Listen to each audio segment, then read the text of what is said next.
नमस्कार दोस्तों, आपका फिर से स्वागत है हमारे YouTube channel play with maths में।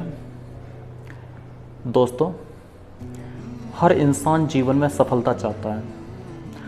हर इंसान सफल बनना चाहता है, लेकिन सफलता कुछ चंद लोगों को ही मिल पाती है।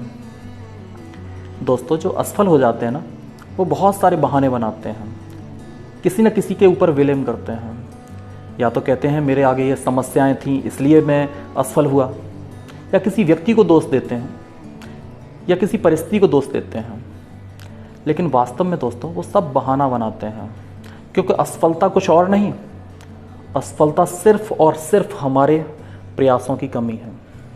या तो हमने सच्चे दिल से प्रयास नहीं किए, या फिर प्रयास करते करते हम बीच में थक गए, रुक गए और हमने प्रयास करना छोड़ दिया। कहते हैं कि एक इंसान तब रुकता है जब वो थक जाता है, लेकिन विजेता तब रुकता है जब वो जीत जाता है, सफल हो जाता है। दोस्तों, आज मैं आपको कहानी सुनाने जा रहा हूँ एक जापानीज बच्चे की। एक जापान का बच्चा था और उस बच्चे का बचपन से ही सपना था कि उसे अपने देश का जूडो चैंपियन बनना था। उस बच्चे की लगभग 10-11 वर्ष उम्र रही होगी, तभी उसने सुना कि उसके शहर में एक बहुत बड़ा, उस समय का कह सकते हैं महान जूडो चैंपियन, और उसके शहर में ही आया हुआ था। वो बच्चा जब उससे मिलने गया तो रास्ते में एक रोड एक्सीडेंट हो गया और उस दुर्घटना में उसका दायां हाथ, राइट हैंड उसे कटवाना पड़ा। कुछ समय के बाद वह बच्चा फिर से उसी व्यक्ति के पास, उसी कोच के पास पहुंचा और उस कोच से जाकर कहा कि सर प्लीज़ मुझको जूडो सीखना है।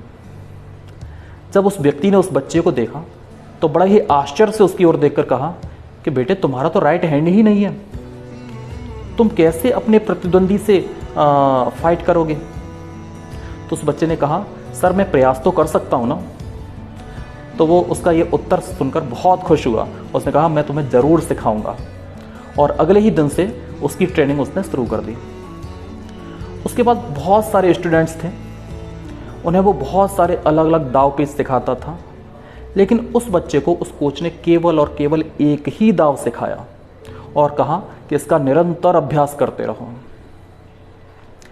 वो बच्चा उस दाव का निरंतर लगातार अभ्यास करता रहा। उसे कई महीने हो गए उस अभ्यास को करते हुए।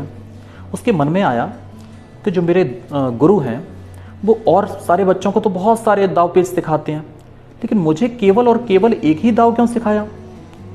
लेकिन वो अपने गुरु का बहुत सम्मान करता था, तो उसने अपने गुरु से नहीं पूछा।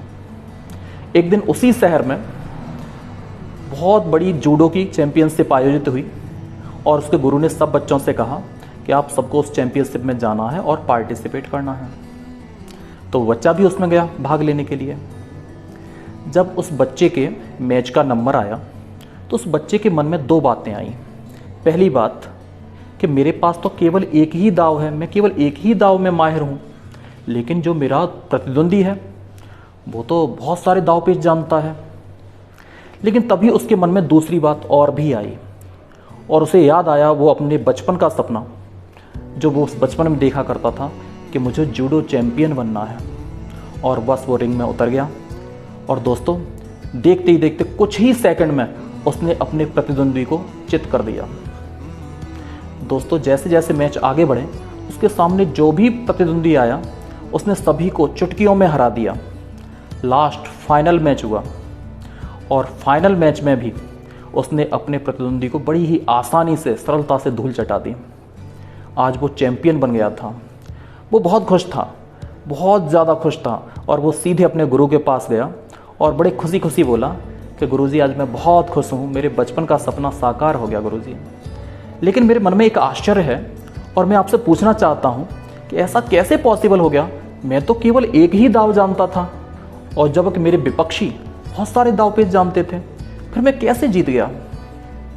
तो उसके गुरु ने कहा, बेटे, मैंने जो तुम्हें दाव पेच सिखाया था ना, मैंने जो तुम्हें दाव सिखाया है उसका केवल और केवल एक ही काट है, एक ही तोड़ है उसकी, और उसकी तोड़ है कि आपका विपक्षी आपका राइट हैंड पकड़कर आपको पटक दे, लेकिन आपके पास तो आपका राइट हैंड था ही नहीं।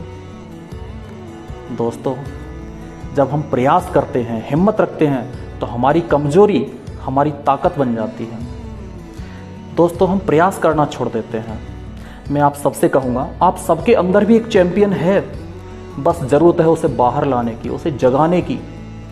दोस्तों, हिम्मत रखिए, हौसला रखिए, प्रयास करना मत छोड़िए।